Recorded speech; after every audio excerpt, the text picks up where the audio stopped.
Ayan mga idol, good afternoon sa inyong lahat. Sa lahat ng ating mga kapwa-technician.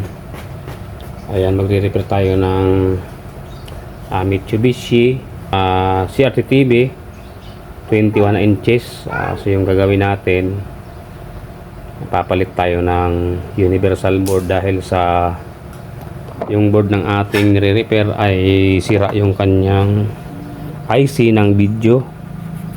Ayan, wala na tayo makuha, surplus. So yung gagawin natin, ito na lang, itong Optima na CRT TV universal board.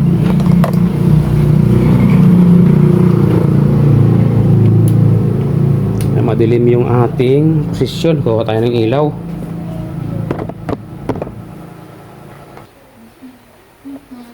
Ayan, Optima. So ngayon lang natin na nagbigyan ng oras yung ating i-repair na TV dahil sa mga nakalipas na araw ay naghahanap tayo ng mineral na ginto, yung mining, kabod. Ngayon pupukusan natin itong ating mga gawain dito sa bahay. Ayan, shout out sa inyong lahat mga idol, sa lahat ng ating mga kapatid-Christian. Good morning sa inyong lahat, and God bless. Ayan, tatanggalin na natin itong original na board. So ito mga idol, hindi na gaanong mahirap ang pagpapalit ng universal board sa mga bihasa na nito. Alam na kung paano ito gawin. Ayan.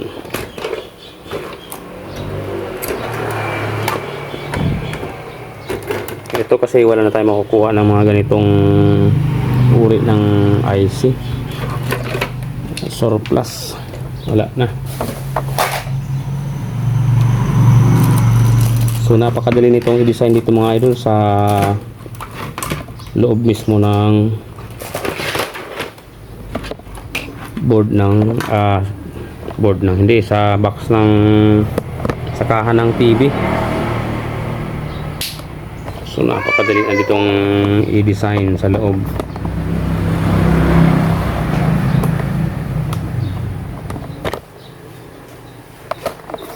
Andito na lahat sa universal board.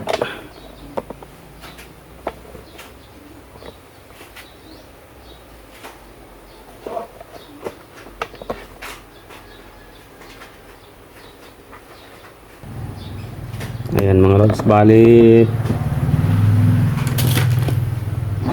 andito na lahat yung kanyang, ito yung kanyang yoke, wire na papuntang yoke. Ito, ayan, bali adjustable naman yung kanyang horizontal. So minsan pagka baba yung supply ng yoke, dito lang yan mga lods, kasi yung horizontal niyan minsan hindi sagad yung liwanag. So dito lang, lipat-lipat lang dito. Pero ang pinakasagad nito, alam ko, dito sa pinakahulihan. Tapos kapag hindi sumagad yung vertical, dito naman tayo sa factory mode, factory setting. Ayan, salpak na natin, madali lang ito.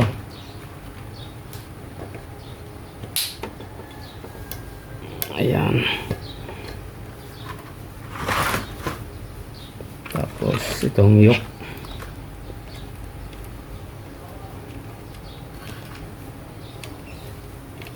babalatan natin ito, balatan natin ito.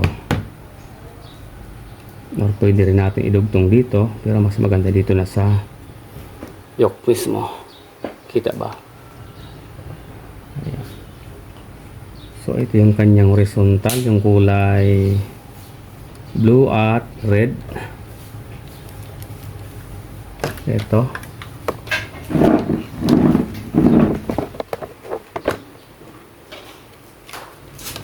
Yellow. Ito. Ito yung blue. Ito yung red. Ito naman yung kanyang blue at red.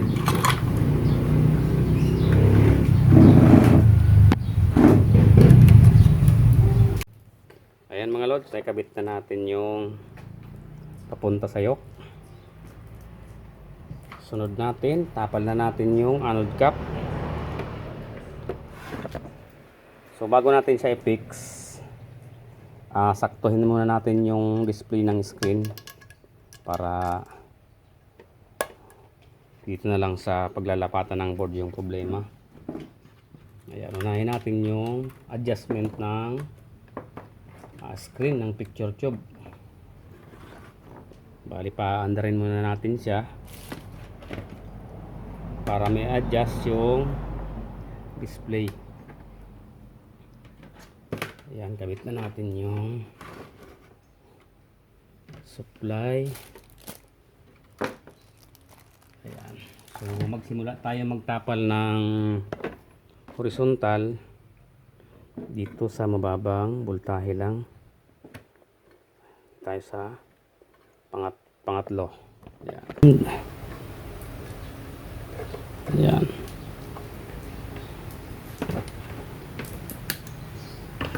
Ayan, testing.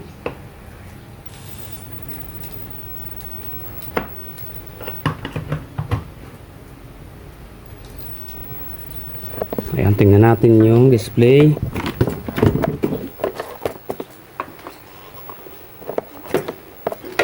Ayan, kung titingnan natin, hindi siya sagad.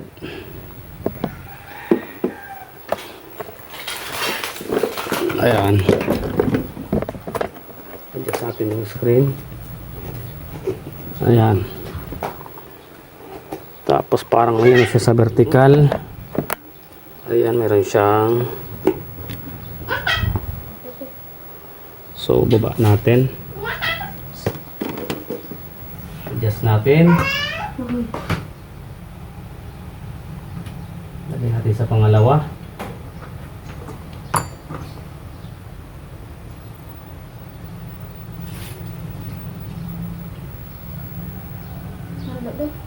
Ganon, bumaba. Mas lalong lumiit. Lagyan natin sa pinakadulo para hindi magtaas yung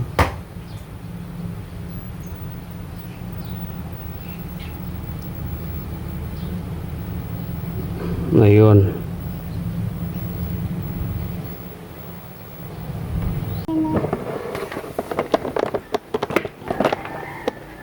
Ayan mga idol, bali turo ko sa inyo kung paano maalis yung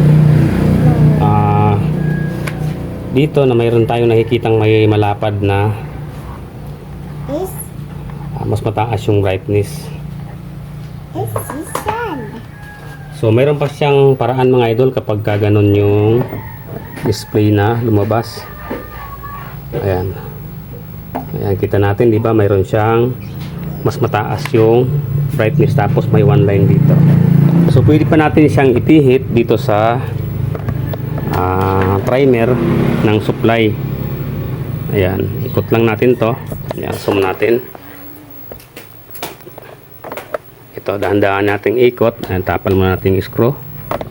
Ayan, tingnan natin kung mawawala. Ayan. Ayan. So, ibig sabihin, mababa yung supply ng vertical. Ayan, okay na. So, ganyan. Tapos, ayan, sumagad na yung horizontal dito sa gilid. So, kulang na lang nito ay yung kanyang degausser. Ayan, so kabit natin yung degausser. Umbrella, payo. Kabit natin to. Kung mawala yung kulay,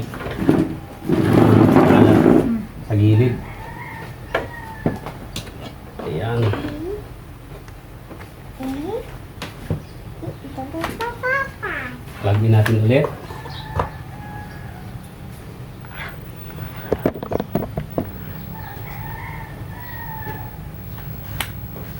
Ayun. So, mayroon pa. Siguro mayroon dito magnet. Ayun. Ayan. Pwede natin siyang hagudin ng magnet. Ito. Ayun, o, di ba? Hagudin natin ng speaker. Ayan. Kunti pa. Ito, gamit natin yung speaker. Pag marunong, tatanggal yung kulay na yung kiaran ni dyan, no? wala. Ayan. So, okay na siya.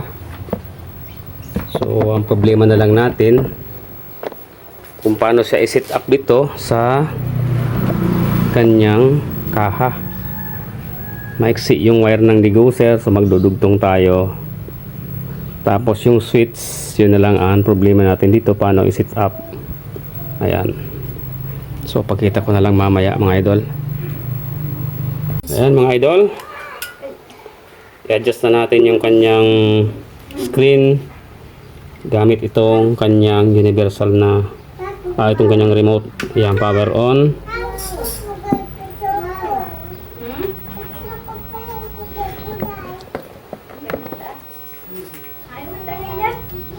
So, ayan, naka-wide pa siya, mga idol. Ayan, o. Naka-wide.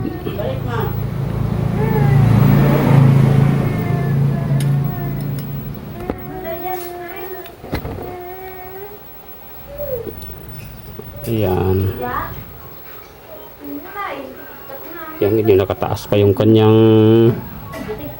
Ayan, kaangat pa. So, ang gagawin natin yan, meron tayong nakikitang maliit na butas dito sa kanyang remote. Ayan. So, pipindutin natin yung butas. Kahit walis ting-ting pwede. Palabasin natin yung factory. So, ayan, isang pindot. Unang pindot. Ayan. Ayan. Tapos ito, pangatlo siguro. Ayan. So, gagawin natin, adjust natin yung vertical size. Ayan, babaan natin. Sagad na natin sa 0. Ayan. Hop. Baka masobrahan. Ayan. Ilagay muna natin sa channel.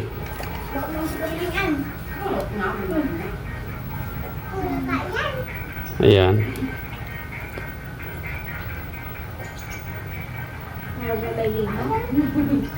Ayan, nasobrahan.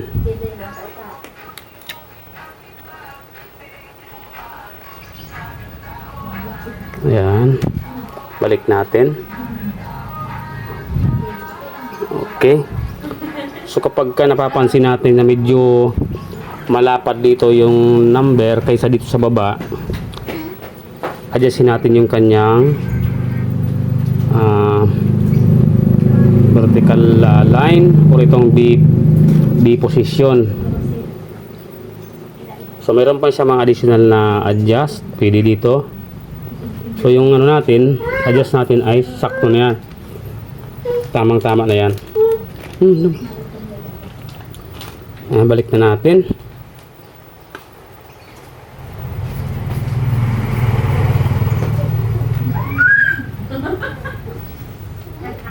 Ayan.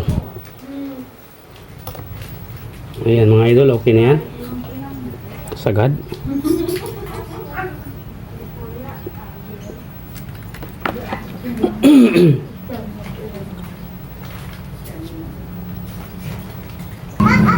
So, yung kulay dito, mga idol, kasi 110 ito yung naging epekto ng 110 transformer dito sa side, sa gilid nakalagay yung 110 transformer. So, hindi natin basta-basta maalis natin siya. Pero pagka ulit mong power, babalik din yan. Kailangan tayong mayroong pang degauss talaga, degausseur na iniikot na lang dito. So, ayan. Tapos yung switch dito, yung power switch. Bali, kinat ko yung galing dito sa kanyang original board para sakto yung power switch. So, ipipix na lang natin ito mga idol. Tapos na itong ating ginagawang nire-repair na TV. Pinapalitan ng board. Ayan, okay na to. Ayan mga idol, successful na. Nalagay na natin yung kanyang takip silim.